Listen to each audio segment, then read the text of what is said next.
G'day folks, and welcome back to the channel for the start of a new series of Grim Dawn. Once again, this one was put to a vote, and the voters, that'll be you, yes, even you, Steve, have picked one of the mastery combinations added in the Ashes of Malmouth expansion, and so it is time for a Deceiver. Now, Deceiver is a mix of Inquisitor and Occultist, and the deceiving part of it comes with presumably working for the Inquisition, while secretly being a worshipper of the witch gods. Or in this case, at the very least, we're going to be taking some power from Soleil in the form of Doombolt. Deceiver, similar to Apostate and Defiler, is seen by a lot of players to not be a very good combination. It's definitely not on the same level of sort of anti-synergy as Defiler, but it is considered one of the weaker combinations in terms of synergy. But that's kind of not the whole story. They do have actually a decent bit of synergy, with both Inquisitor and Occultist having support for elemental and chaos damage straight out of the box. Both of the masteries being really good generic support type masteries as well. So you can slot them into just about any other mastery, and they just work regardless of spells or attacks used. There's also the option for some decent poison and vitality builds if you have the right monster infrequent items, and Dauntless has some other conversion options that I just haven't found or thought of. Now, I did say the word support a lot there, and while it is true that they are both seen as kind of support type masteries, they do indeed have some really nice spells of their own, and they make a perfectly serviceable character build. So, Deceiver, and as was written in the poll, it's going to be a Lightning Deceiver with a focus on Stormbox of Elgaloth and also Doombolt. This was kind of misleading though, because Doombolt requires a lot of skill points to access, and on its own is not really good while leveling because of the cooldown. So Inquisitor is going to be soaking up a lot of skill points for a while. Early on, we're going to be splitting between Word of Pain and Stormbox, and then we'll also be getting Rune of Callister for some devotion procs as well. Doombolt will be picked up probably towards the end of Veteran difficulty. Now, I do want to acknowledge that this build is going to be very similar to the Rune of Callister Lightning Paladin that I did a full playthrough of almost 2 years ago. This is something that I didn't really think of when I was writing the poll. It was pretty much until I sat down and started making the plan. For a while, I did consider just kind of apologizing, stating it was too similar, and going with the second place poll option. However, the Paladin was very much a Rune of Callister build with a little bit of Stormbox as support, and this is going to be a Stormbox and Doombolt build with those as the main skill, and it technically will have Rune of Callister. So I think it'll be different enough, although the first act or two may be kind of similar. I do also want to give a shout out to SEP Ralph from the official forums for his beginner's Lightning Deceiver build, which this playthrough will be based off of. I did actually consider just straight up copying it and saying it's a playthrough of his build, but there were some things in his guide that looked like they were done for a normal difficulty playthrough. I will be playing on Veteran, so I will be making some changes because of that. So while this will be close enough that I do feel I need to give some credit, it won't be a straight playthrough of his build. There will be changes. That said, if you are one of the players who like to kind of play along a bit, but you don't want to wait for the next episode, I will link SCP Ralph's guide in the description, and I will also link my playthrough of Crab Turtle 2112's Lightning Paladin, which was a straight up copy of his thing, and there will be links to his forum guide and such below as well. So feel free to use one of those guides if you want. Jump ahead, let me know if there's anything you found particularly difficult, or if you got any cool loot drops. And with that said, let's go ahead and roll one up. So, I'm really bad at names. So we're going to call this one Dave. However, I've thought of a bit of a solution / cop-out. What I'm going to do, I'm going to call this guy Dave, and maybe record an episode or two. And then you guys give me some ideas for names. And if I find one that I like enough for a kind of a deceiver, street magician kind of thing, something like that. And I do like punny names. So give me some names, and if I like one enough, I'll go ahead and change the name during the maybe the third or fourth episodes. We'll see. We'll see. So we're going to have Dave the Deceiver, which actually I kind of like, so I may just leave it at that if there isn't any really good names. And as I mentioned, I'm going to play on Veteran. Now, as I normally say at the start of these series, you don't have to play on Veteran. Nobody will know and nobody should judge you either way. If you want to have a more relaxed playthrough, if you want to play with a beer in one hand and just, play one-handed, well, actually, this build's probably not good for that. We're going to have a lot of extra buttons to push. But if you want to have an easier time, a more relaxed playthrough, just turn Veteran off and go play the game. It's going to be fine. As long as you're having fun, that's what we're here for.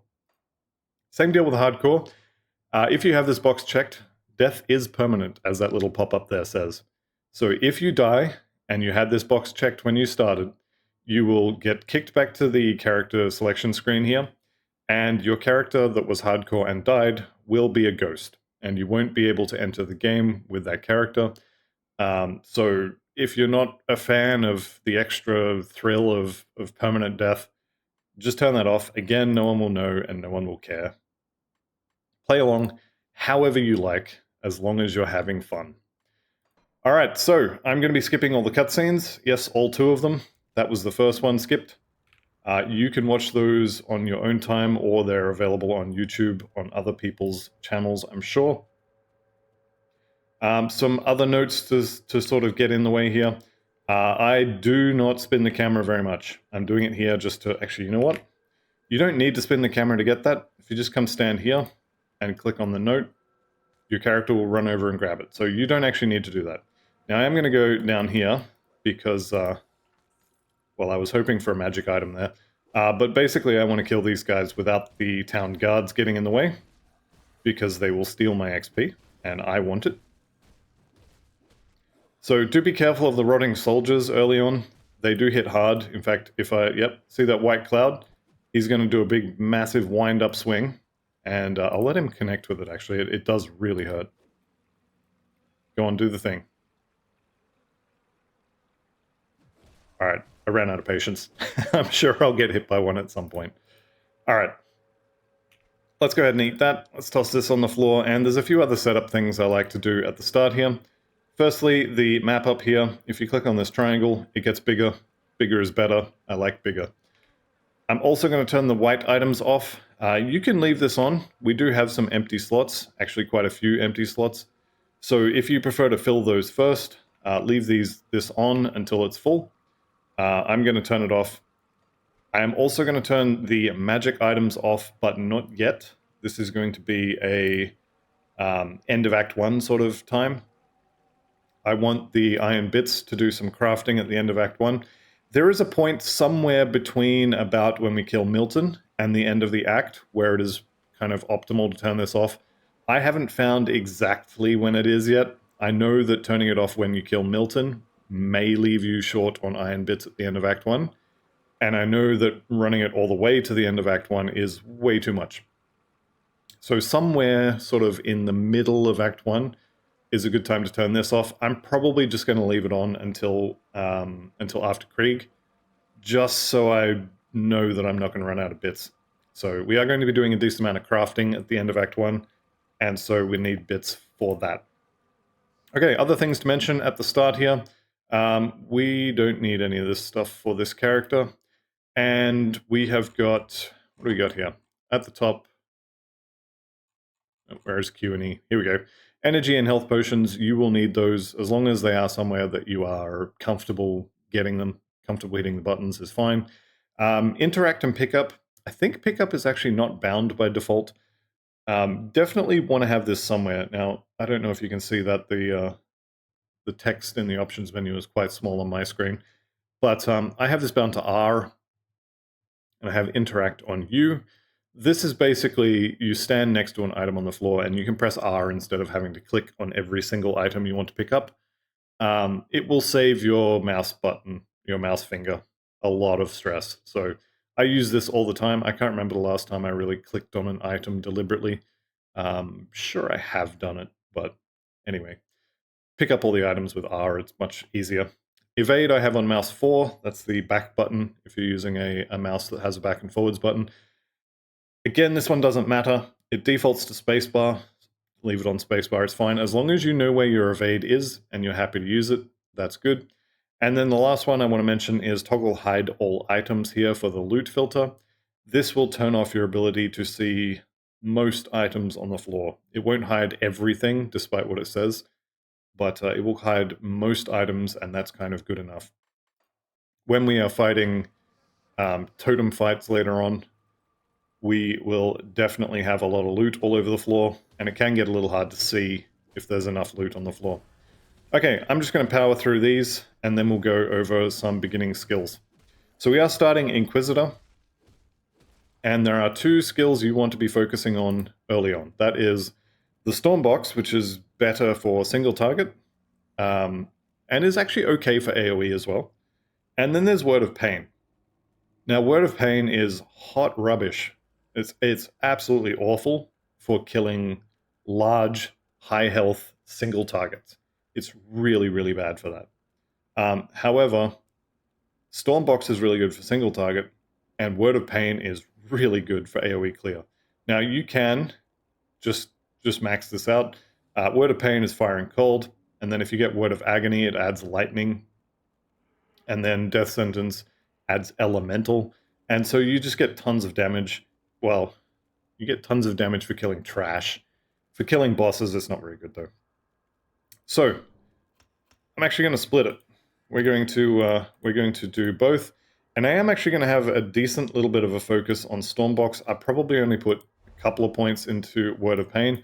This is Word of Pain. It ticks a few times. These are already dead.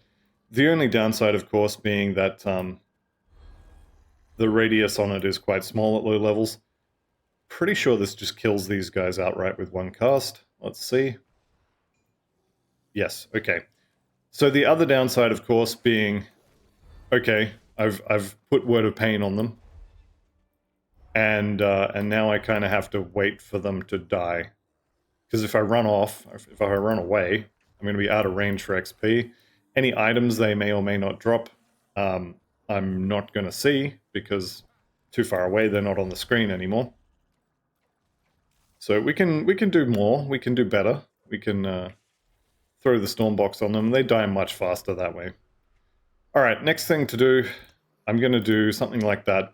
I'm splitting the points here, and I'm deliberately staying at only 1 point in the bar. I want to get Word of Pain up to kind of like this, where it ticks. It does still tick. It's not just going to outright one-shot everything, but it's killing them fast enough that that I still see them die on my screen. So I'm pretty happy with that. I'm also going to run in here and pick up Hevel's Greatsword, because having a two-handed weapon is a decent bit of extra damage. Now, you'll notice that neither of these spells has percentage weapon damage on them, so Stormbox of Elgoloth, it just has a flat lightning and electrocute damage there.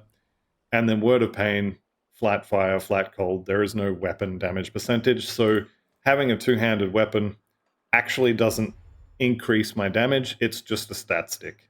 And that's going to be true for, I'm pretty sure, all of the spells we're using, and I can't see Doombolt, but I'm pretty sure Doombolt also does not have a weapon damage component. So, with that said, let's push through a little bit, shall we? You can also come in here and get Ullman's Axe. You can get 2 of these. We are doing fire and cold and lightning damage, so getting cold damage percentage there is not bad, and this does have an ice spike proc. So you can get 8% here, and we actually can't dual wield because we're not Nightblades. Alright, let's get this guy here. Kill off his friends as well.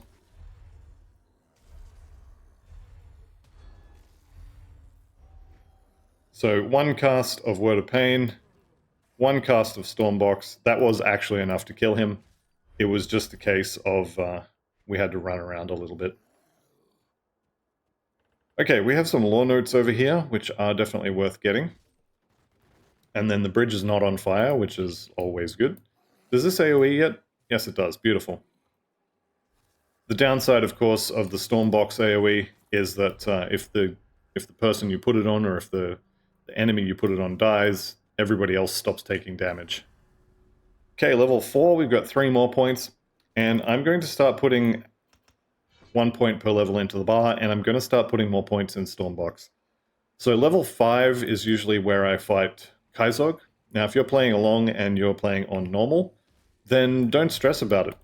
Kaizog's a puppy dog. You just walk up and kill him. If you're playing on veteran, you probably do want to have more points in the storm box, so as you have more single target damage. And honestly, Kaizog is the only place where this really matters. After Kaizog, we will have enough skill points that it won't matter. We just put both of them on everything, and it'll all just die. All right, with Faldus here, you want to put your mouse button at the bottom of the top option, and you can just spam click to send him back to town, and we will go and collect our XP later. Now, when it comes to attributes here, I'm going to put all of them into physique, probably for the first 5 points, maybe. I do like to get some spirit early on. However, both of these skills are dots, which means I don't need to spam them. So energy running out is probably not going to be an issue.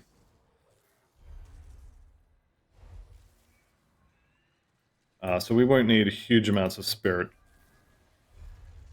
These eyeballs are really going to hurt because it's quite early and we don't have a lot of resistances. So they will hit quite hard. You can, of course, dodge their attacks, which is always fun. And actually, there's a lot of eyeballs here. Don't normally get this many. I mean, they're all going to die anyway, so it doesn't really matter. And apparently what I said earlier about not being too worried about energy was just a lie. I'm definitely running out. So maybe I'll put a couple into spirit here.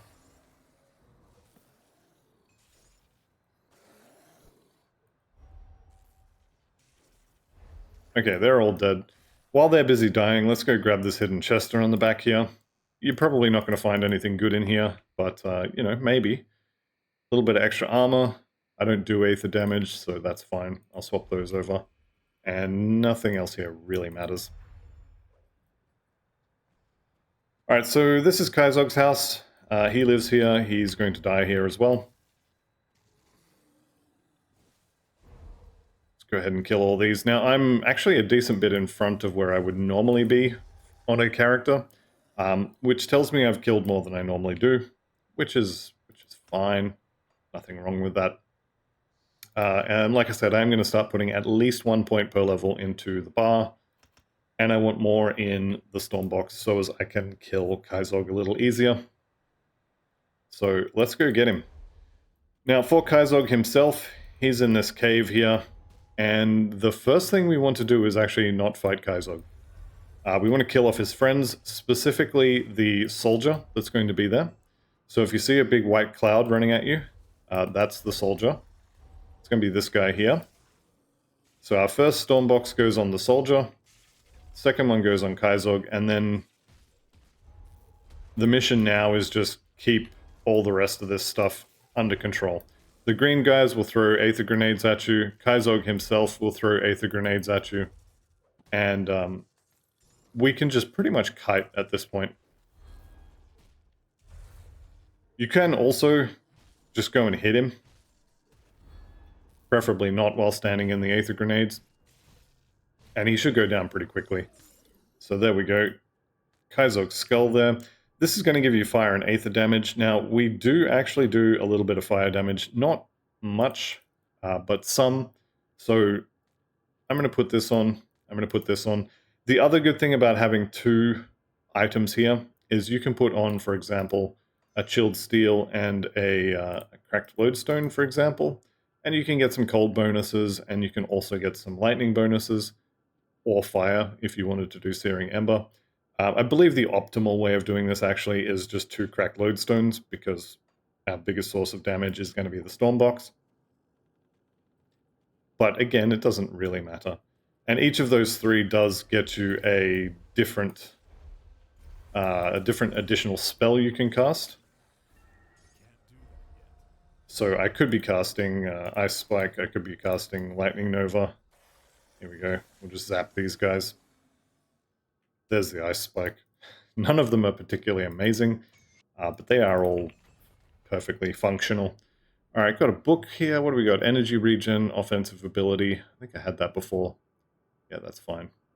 Okay. As far as devotions go, let me just double check here on the plan. We are, in fact, going with Tsunami first. So I like to get a damage proc in Act 1, which means we have 7 points to spend on a damage proc. Tsunami here is Cold and Lightning, so that's what I've gone with. You could go with the Aether Fire here. It is going to be fire damage. I mean, honestly, in Act 1, you could go with anything. Falcon Swoop here, physical bleeding, and whatever your weapon is. You could do that. I'm just going with this one. We will be removing this later on, so I'll be getting this, and then later I'll be taking those points and putting them into Rowan's Crown. But for now... Hello? Hello? There we go. Interesting. That's happened, that's the second time that's happened to me while recording. I wonder what it is. I'm not seeing any error messages or anything, it just kind of stops.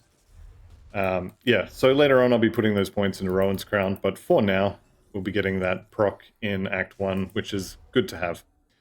Alright, level 6. 1 point here, and I'm going to go back to Word of Pain for a little bit. These two are going to kind of level up together, at least for a while. I will probably end up removing points from Word of Pain fairly early, because the Stormbox will get to a point where it can be used for AoE. Once we get the Lightning Tether, it's okay for AoE. And the area on Word of Pain really needs more skill points. I think we're actually better off, if I'm being honest, just picking one and going with it, but I'm kind of committed to it now. We've got plenty of spells, though. Resistant of the Wolf. Let's go ahead and chuck that on. And, of course, these acid chuckers are a massive pain in the backside.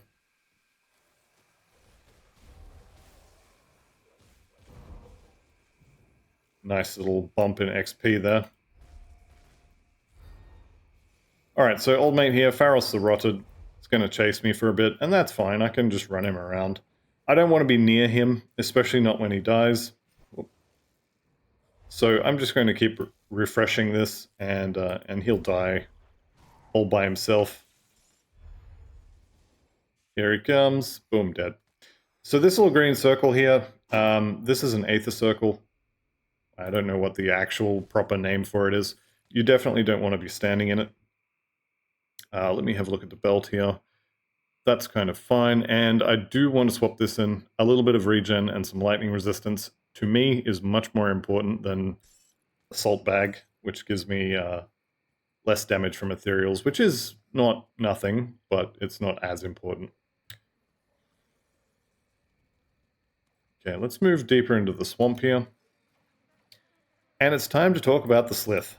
So the Slith are, I guess, one of the bigger enemy groups in the early Act 1. And they're going to be these snake people that should be showing up right here, right on cue. So these guys are a big target, especially the blue ones. We want the blue ones. We want them dead, because they are going to give us... I was kind of hoping they'd drop one. They have a quest item that you want to get your hands on 3 of. There we go, there's one. Only the blue ones will drop this, and you want 3 of these as soon as you can get them, because they will give you a rare ring as a quest reward. Okay, Savage Totems in Act 1. Let's see if we can find out, or if I can remind myself, why I don't do these in Act 1. Nope, we've very much got lucky here.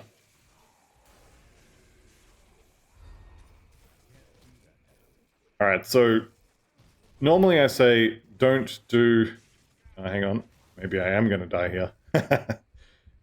Usually I say don't do these totems in Act 1, because potentially you get a Mist Man or a Mountain Man, I can't remember the name of them, but they'll throw nets on you, and then you can't run away like I did, and so you just kind of have to stand there and take it. Fortunately, I didn't get one of those, but even without getting one of those guys, this was still questionable, shall we say. So keep that in mind. Savage Totems early on, when you can't stand there and just tank for long enough to kill things, are quite dangerous. Okay, I definitely want those. I don't want those. And I think I just used I used a potion there. Okay, you do, however, get a ton of XP out of them. So if you're lucky and you get an easy one like I got, that was one hero and a couple of extra little things. And I still took way more damage than I should have. But if you get lucky and you get a good one like that, you can... what am I up to? 8. I'm going to bring this up to 8. And then I've got 2 points remaining. Let's go in the storm box. Yeah, you can get a lot of XP out of it. Doesn't mean you will, but you can. Of course, it doesn't help that I actually don't have a whole lot of armor because I have all these empty slots. But that's kind of just how it is. Early on, you don't have every slot filled, although maybe if I had left the white items available, maybe I would have every slot filled. But it's fine. No death, no tears, it's all good. Okay, we are coming up on Word of Agony. Now, Word of Agony's main draw point is that it makes the area of effective Word of Pain bigger. So just 1 point in that really expands the number of things you can hit with this, which is really, really good. Okay, the Whitemire Rift here. We are going to be fighting a bunch of stuff here. Throw the storm box on the biggest, angriest looking thing. Watch out for these white clouds here. I'm trying not to get hit by them because they do actually hurt a fair bit.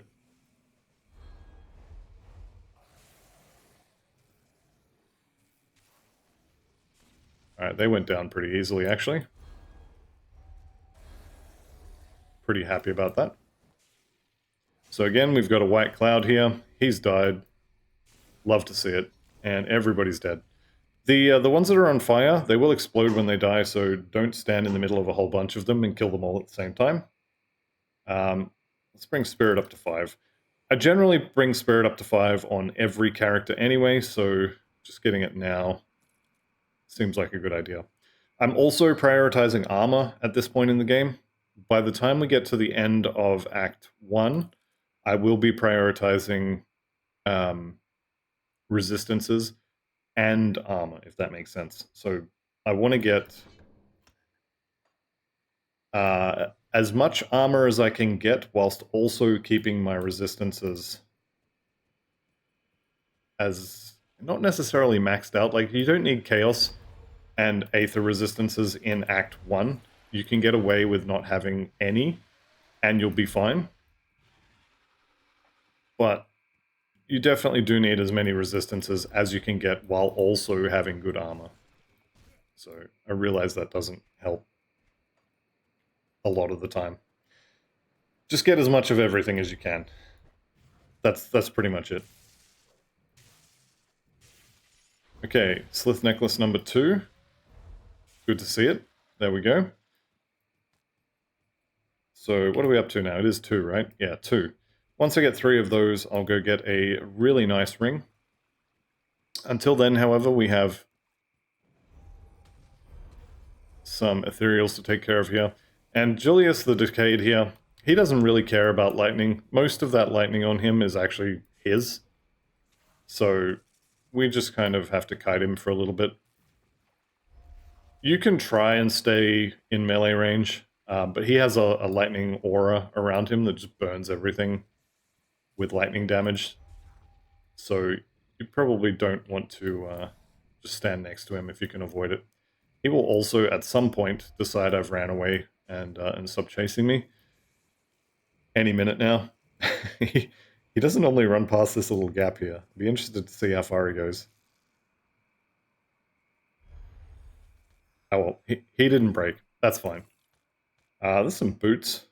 Finally got some boots there. Getting a lot of stats on this gear. Getting stats is really good, but, well, we shall see, I guess. Alright, one last zombie here, and this rotting corpse is probably going to be the best offhand you're going to get for a little while.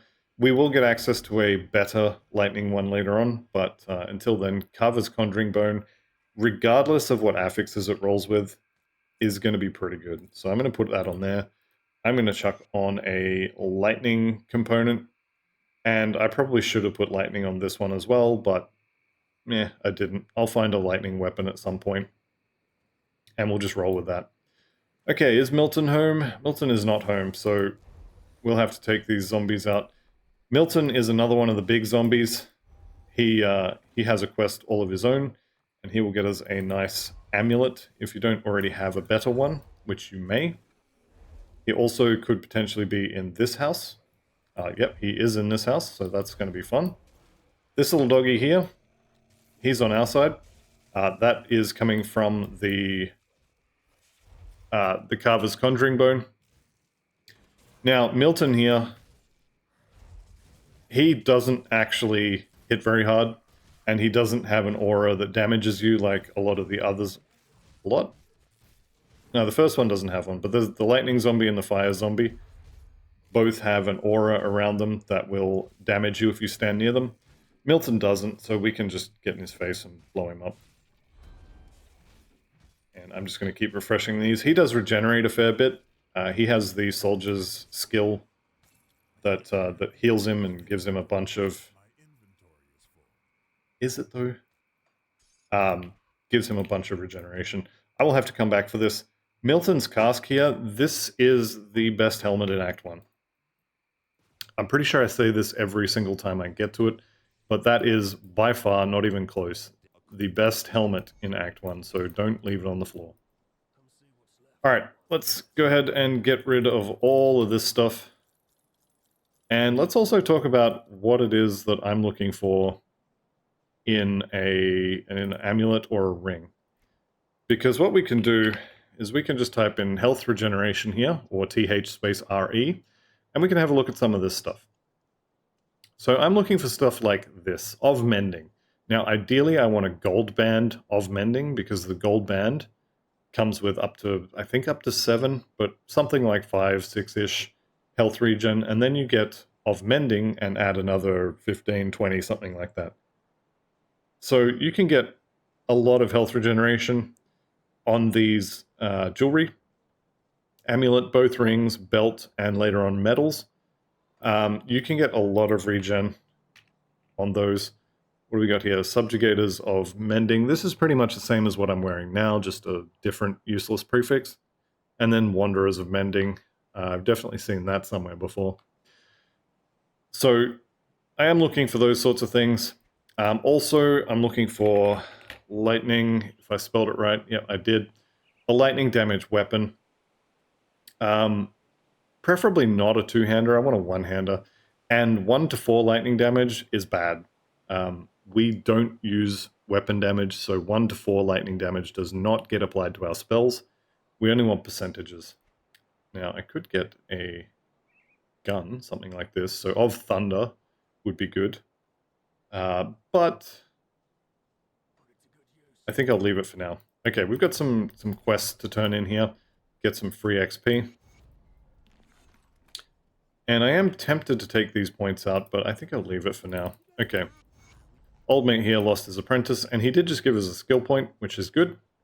I'm going to put that into Word of Renewal, and I'm going to get rid of the Lightning Nova. I don't really use those component skills on most builds, especially ones that have 2 good low-level spells to cast. So we'll just leave that. Okay.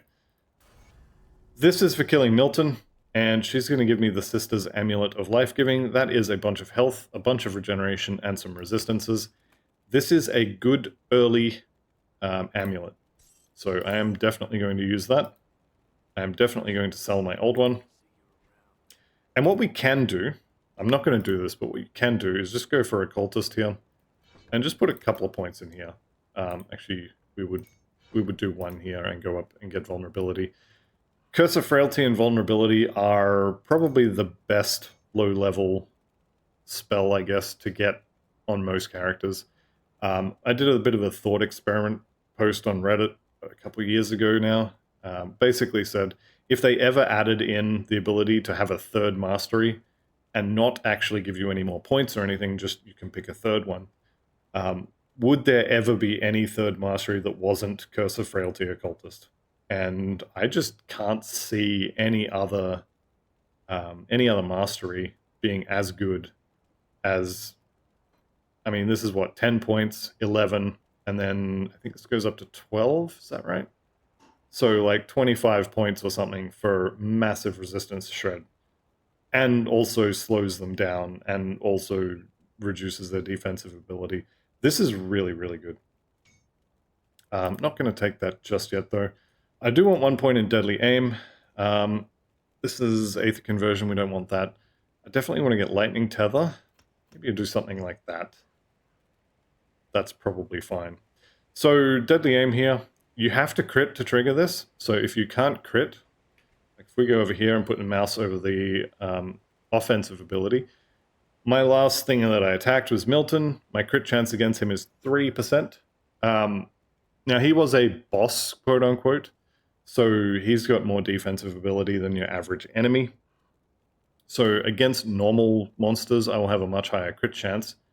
And also, because Word of Pain ticks, I guess, every second, then every enemy I have this applied to every second counts as another attack.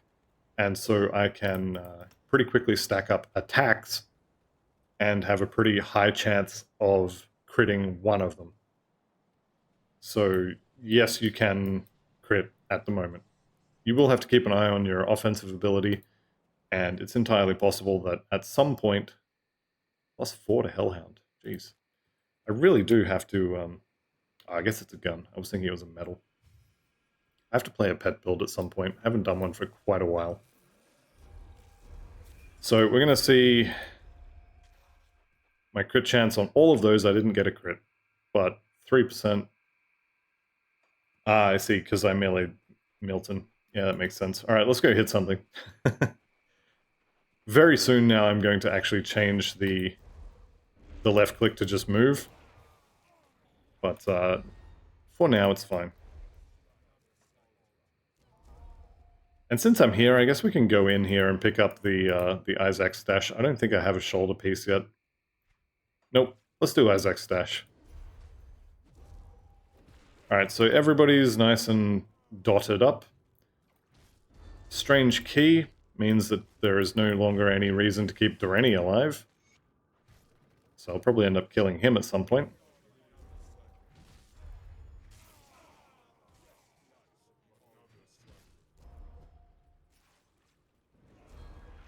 There we go. So we just throw dots on people and then run around and try not to die while they all, well, die. Alright, and here is Isaac. So Isaac has a quest. Isaac is now dead. Or actually, I think he's going to lay there, isn't he? Yeah, that's fine. He's basically dead. Let's have a look at some of this gear. This is the same armor, and no, this is better armor. Cunning and offensive ability versus health and energy regeneration. I think I have to go with the higher armor. Same on this helmet. Literally doesn't matter. We'll go with the hat because it looks cooler.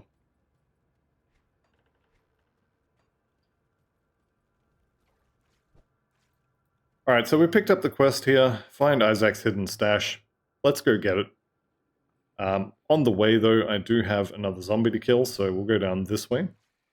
There is also some more slith over here, which I believe I mentioned I need another amulet. Or another necklace. And they're being very selfish with their necklaces. They haven't given me one, which I'm not happy about. There we go. Deadly aim. See, I can crit.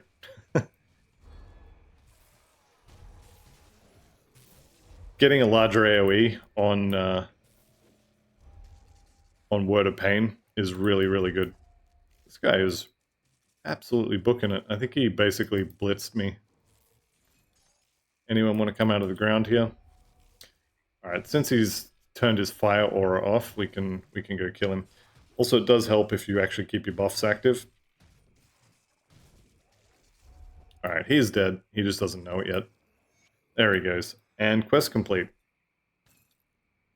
What do we got here? Scorched Runes. Okay.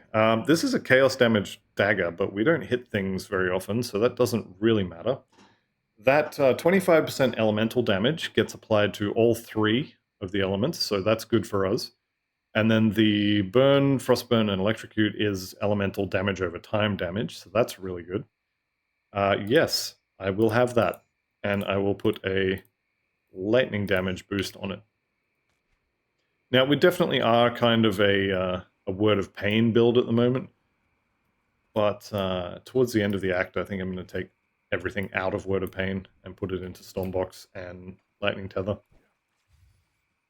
Alright, here is the Foggy Bank Rift, and this is my cue to head west.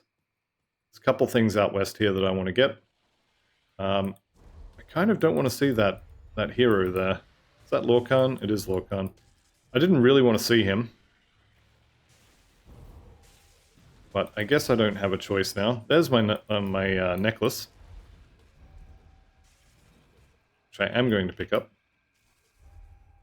There we go. We just throw the dots on him, run around, try not to get hit by his attacks. Shouldn't be too hard. 2, 1, and he's dead. Cool.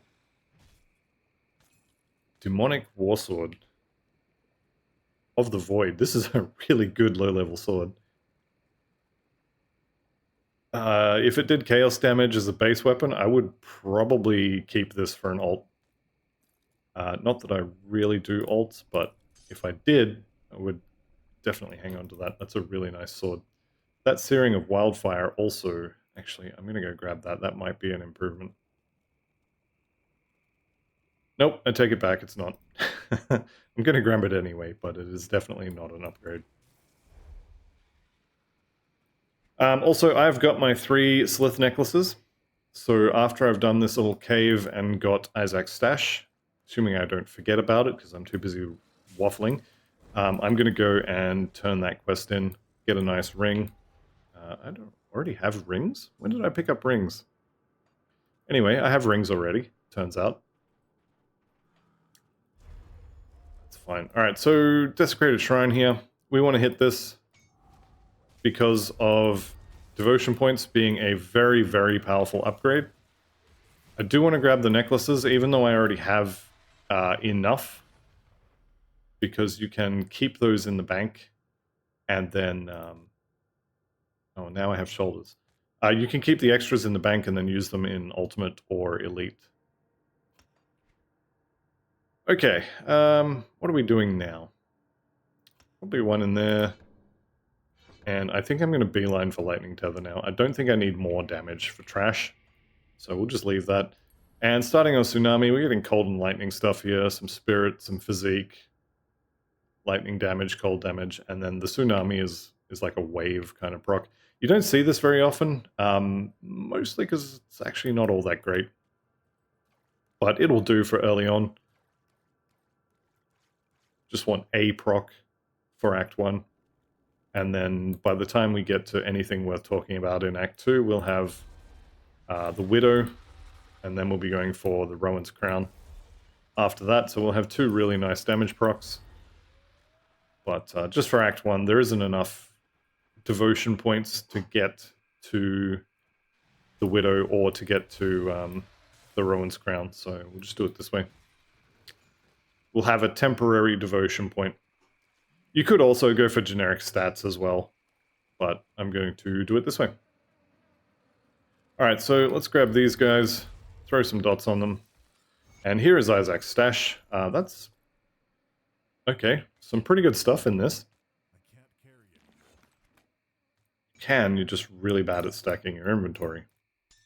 There we go. Okay, so Isaac's Spaulders are always here if you have the quest, and if you don't have the quest, they're still here, but you won't get the XP for taking them. This is obviously way better than what I'm wearing, so I'm just going to chuck that on. Also have a Lightbringer's Gold Band of Prowess, so that's elemental damage, which we are doing. During Act 1, I generally say ignore elemental damage, ignore whatever type of damage you're doing percentage, because 13% of a small number is also a small number. It's better to get resistances, it's better to get stats, but it doesn't hurt to have this. And I think think I replaced that one. Yes. And what else did we pick up? Mighty of the Wild. So of the Wild is pet stuff, but it does give us some resistances. 8% physique, is that worth more than 8% health? No, it is not. Defensive ability, I literally don't care about during the campaign. Unless you are very, very, very low on defensive ability, being crit for 10% extra damage is just not a problem most of the time. It does become a problem later, but not for now. Alright, from here I'm going to go back to the Whitemire, and let's go get ourselves a free necklace. Yeah, Stormbox is definitely maybe even too strong at the moment. That will definitely change though. There's a... Where are we? This guy here, Roving Merchant. We can vendor all this. Don't vendor Milton's hat. You definitely want to keep that.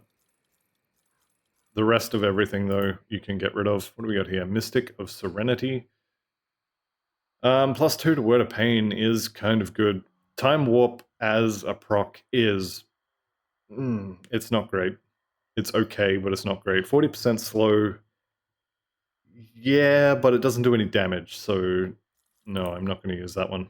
I do want to get... I mean, I do like the +2 to Word of Pain, for sure. But that's fine. I do also want to check for regeneration belts. There we go, that's my belt for Act 1. Done, sold. And I'm going to put a scavenge plating on it. So all of this is to boost its armor. Any source of armor that isn't one of the main armor pieces, like your gloves, boots, etc. Any source of armor that's not one of those is applied to all of them. So your belt armor is applied to all of those different slots. So if you have a look at the head there, it's got 51 armor. The feet is 59. If I take this off, where did all my armor go? Well, it's on my belt. So this is a really good low-level belt. Getting regeneration in Act 1 is incredibly powerful, and having 2 resistances on it as well is just, it's great. So health regeneration in Act 1, if you can get that up to sort of 200 mark, you can stand in front of the Act 1 boss and just laugh at him. He will not be able to hurt you. So that is kind of the plan. And I did want to check rings as well. I'm still looking for a gold band of mending. Silver of mending gets energy regen as well, but it's kind of, that's fine. All right, back to it. So we jump back to the Foggy Bank, and we have a merchant to rescue. Also, I think... Nope, I already spent it. How about that? Actually remembering to spend your devotion points. Couldn't possibly be me. The Slith, when they come out of their little hidey holes here, are also really good XP, because you can hit a whole bunch of them straight away. Demonic of Readiness. I don't think that's going to be good enough to replace what I have.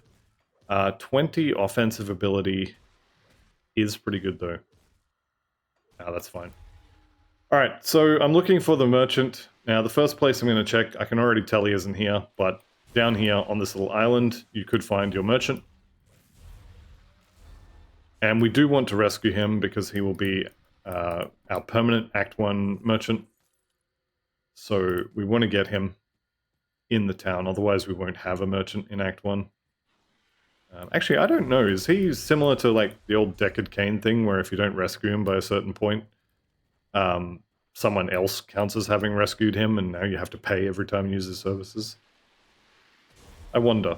I'm kind of tempted to not rescue him now and just find out. This is the second location where he may be. He's not there for me, so we keep looking. Also, I'm checking... That is a lot of health. That's probably worth more than 14 armor. In fact, 10 hits, that's definitely worth more than 14 armor. So I'm going to chuck that on. Are you lightning? No, you're cold and fire. That's no good. And next level for this? Yes.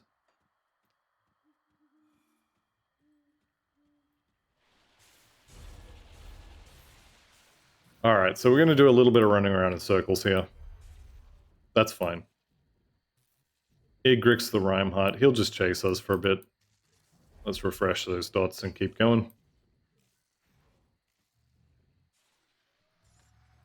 Down he goes. Lovely. Rune carved of spines on the pants. Hopefully that's an armor upgrade. That is a huge upgrade. That is nowhere near enough physique to actually put it on. So maybe I won't be using those anytime soon. It is what it is. Alright, here's my merchant. And of course I still want to kill Slith. Because I've turned the quest in, they cannot drop the... they can't drop the Slith necklaces anymore. But they are still pretty good XP. Okay, do not extort the guy. Just send him back to town. You can get a little bit of extra cash out of him, but is it really worth it? I'm going to say no. 40 armor is about 3 hits if they hit my chest, so yeah, I'm happy to make that change. I could also put a couple of polished emeralds on my rings, and that might get me closer to the physique requirements to wear these. Having said that, I do have 6% physique on my pants, so it's not great.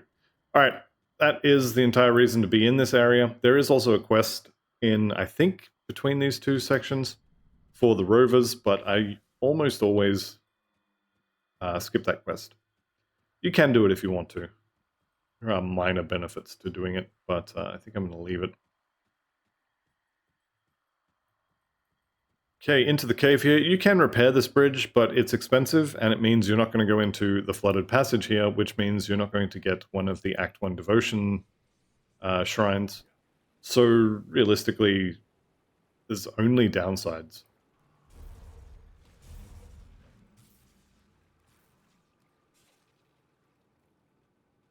I'm waiting for huge packs of spiders here. It's coming. I know it's coming. Here they are. Not really huge packs yet, but they are packs of spiders at the moment.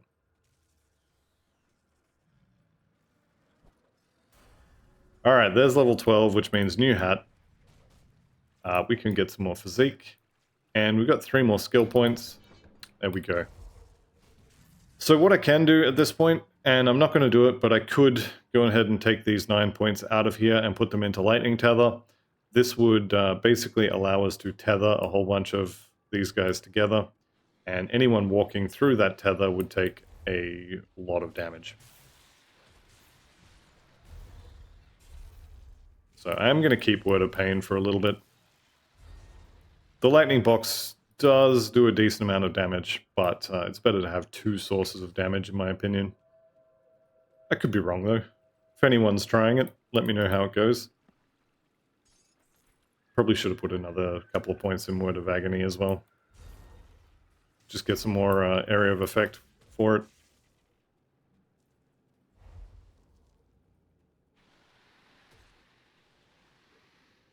Let's get them all out of their little holes. Wake up, people, time to die. And I've just evaded my way into a pile of enemies, which is not good.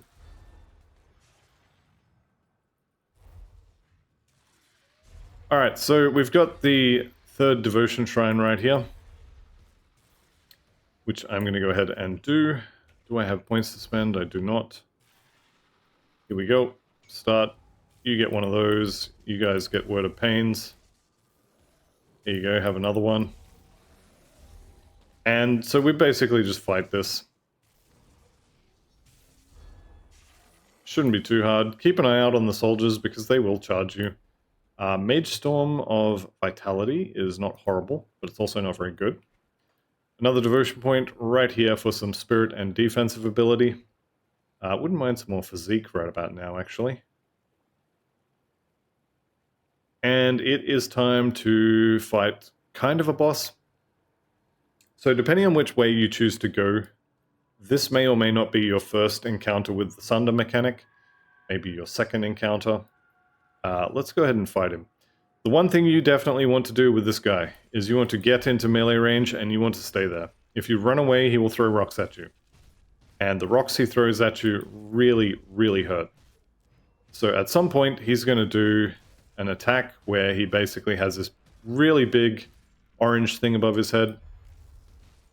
Should be coming out soonish. I'm actually surprised he hasn't done it yet.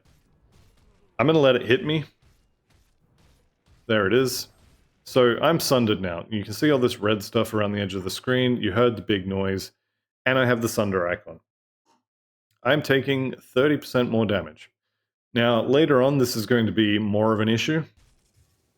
For right now, though, he doesn't really have any follow-up. So 30% more of just his auto attack is actually not all that much damage. So I'm not too worried about it. I have a healing potion. I have Word of Renewal.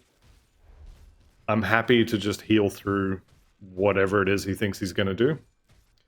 And unfortunately, he does have a lot of health. There we go. So, he will drop the Shambler's Heart, and I'm using the Rainbow Filter mod, which changes the colors on a lot of this stuff. If I was not, then the entire item here, the Stalwart Shambler's Heart of Fortitude, would all be the same green color as the Sister's Amulet of Life-Giving. Because I'm using the mod, though, it tells me that Stalwart is a magic level prefix, of Fortitude is a magic level suffix, and that green color is associated with monster infrequent items. Basically means every time you kill this guy, he will drop you a Shambler's Heart. Because he had the skull above his head, he will drop it every time. Other enemies that have monster infrequents, if they don't have the skull above their head, they will not drop it every time. However, this is a really nice amulet, so I'm going to grab it, I'm going to hang on to it, and I'm going to not sell it. Because I want to use it. Alright, let's poke our head out here. And grab the Rift Gate. Just up here, the Burridge Outskirts Rift. Double check I've spent all my points. Yes, I have. And I'm going to go back to town now and turn a whole bunch of quests in. Now you can do these as you go if you wish, or you can do them like I do, kind of whenever you go back to town and realize there's a whole bunch of stuff to talk about. So Luther Graves, get some XP, get some reputation. Harmond here, get some XP, get some iron bits and scrap. Yep, cool. And we can now go ahead and talk to Barnabas here. So is this enough scrap to repair this? Well, yes it is. So now we have a working windmill. And if we have a look here, it's spitting out glowing green water, which is usually a bad thing. So I wouldn't drink that. What else we got to do here? Slay Veloth is the water quest. Help Barnabas. Use a strange key. Alright, so actually there's no need to come in here. I am going to bank a lot of this stuff though, just to get it out of my inventory. So I like to use the shared stash just in case my character dies. Although I am definitely not going to just make another character and continue with the same stuff. But old habits, I guess. Alright, I do want to keep that. And I want to keep these pants. I'm probably not very close to actually having the stats to use them, so I'll just bank them for now so I don't accidentally sell them. And then this way I can accidentally forget all about them. And that'll be fine.